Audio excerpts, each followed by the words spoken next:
Assalamualaikum warahmatullahi wabarakatuh. Halo teman-teman, perkenalkan saya Sriuli Hardianti dari kelas 12 MIPA 1. Nah, pada kesempatan kali ini kita akan membahas materi terkait distribusi binomial dengan mata pelajaran matematika peminatan. Selamat menyaksikan. Nah, sebelum itu, kita harus mengetahui apa sih itu distribusi binomial. Jadi, distribusi binomial itu merupakan sebuah distribusi yang memuat suatu kejadian dengan dua kemungkinan saja. Misalnya, distribusi binomial peluang munculnya angka atau peluang munculnya gambar pada pelemparan koin. Nah, distribusi binomial ini juga termasuk dalam statistika inferensial atau statistika yang berperan dalam proses analisis data. Nah, pada saat membahas distribusi binomial, kita akan dikenalkan dengan variabel acak. Nah, jadi variabel acak itu merupakan sebuah besaran yang memiliki nilai tidak tunggal. Jadi nilainya tidak tunggal, yang artinya nilainya berubah-ubah. Nah, selanjutnya ada distribusi binomial kumulatif. Jadi, distribusi binomial kumulatif itu merupakan probabilitas kumulatif dari variabel acak binomial. Dengan kata lain, ini adalah probabilitas bahwa variabel acak binomial akan kurang dari atau sama dengan suatu nilai tertentu. Nah, selanjutnya ada syarat percobaan binomial. Nah, syaratnya itu ada 4. Yang pertama, percobaan dilakukan berulang-ulang. Yang kedua, percobaan satu tidak mempengaruhi percobaan lain atau saling bebas. Dan yang ketiga, memiliki dua macam kejadian. Nah, di sini maksudnya dua macam kejadiannya itu ada kejadian sukses dan kejadian gagal. Dan yang terakhir, peluang kejadian selalu tetap dalam setiap percobaan.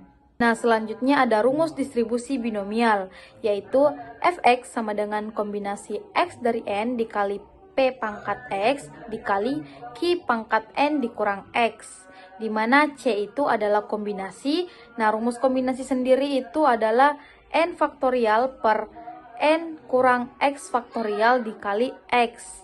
Kemudian X itu adalah banyaknya unsur yang akan dibentuk, dan N itu adalah banyaknya semua unsur.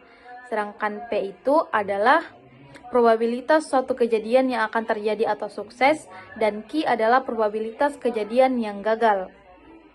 Nah, selanjutnya rumus distribusi binomial kumulatif, yaitu sigma X sama dengan 0 sampai R, kombinasi X dari N dikali P pangkat X dikali Q pangkat N dikurang X, di mana N itu adalah jumlah percobaan, X itu adalah jumlah percobaan yang sukses, P adalah peluang sukses, Q adalah peluang gagal, dan R adalah batas atas kejadian. Nah, selanjutnya kita akan membahas contoh soal. Yang pertama, tentukan probabilitas mendapatkan 3 angka dalam pelemparan koin sebanyak 8 kali. Nah, di sini yang diketahui P itu sama dengan sukses atau peluang munculnya angka, Q adalah peluang gagal atau tidak munculnya angka, X-nya sama dengan 3 dan N-nya sama dengan 8. Nah, selanjutnya penyelesaian. Jadi kita masukkan rumusnya fx sama dengan kombinasi x dari n dikali p pangkat x dikali q pangkat n dikurang x. Setelah itu kita masukkan nilainya sehingga menjadi kombinasi 3 dari 8 dikali 1/3 pangkat 3 karena x-nya sama dengan 3 dikali dengan 1/2 pangkat 8 dikurang 3. Nah, setelah itu kita gunakan rumus kombinasi, yaitu 8 faktorial per 3 faktorial dikali 8 dikurang 3 faktorial dikali dengan 1/2 pangkat 3 dikali 1/2 pangkat 5 karena 8 dikurang 3 itu 5. Nah, kemudian 8 faktorial ini kita jabarkan menjadi 8 dikali 7 dikali 6 dikali 5 per 3 faktorial dikali 5 faktorial. Kemudian dikali dengan 1/2 pangkat 3 itu hasilnya 1/8 dikali dengan 1/2 pangkat 5 itu hasilnya 1/32. Kemudian setelah itu 5 atas dan 5 bawah bisa kita coret, 6 dan 3 juga bisa kita coret, 8 juga bisa kita coret, sehingga sisanya itu 7 dikali 1 dikali 1/32, di mana 7 dikali 1 dikali 1/32 itu hasilnya 7/32. Nah, selanjutnya kita akan membahas contoh soal nomor 2. Soalnya yaitu Dani melakukan latihan tendangan penalti sebanyak 3 kali. Peluang sukses tercipta gol yaitu 3/4. Tentukan peluang Dani mencetak gol paling banyak 1 gol. Nah, di sini yang diketahui yaitu P atau peluang suksesnya, yaitu 3/4. Dan Q-nya tidak diketahui. Nah, untuk mencari Q itu kita bisa menggunakan rumus 1 dikurang P. 1 dikurang P atau 1 dikurang 3/4 itu hasilnya 1/4. N-nya sama dengan 3 dan R-nya sama dengan 1.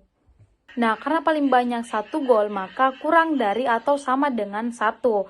Nah, yang termasuk itu 0 dan 1, sehingga simbolnya PX sama dengan 0 ditambah PX sama dengan 1.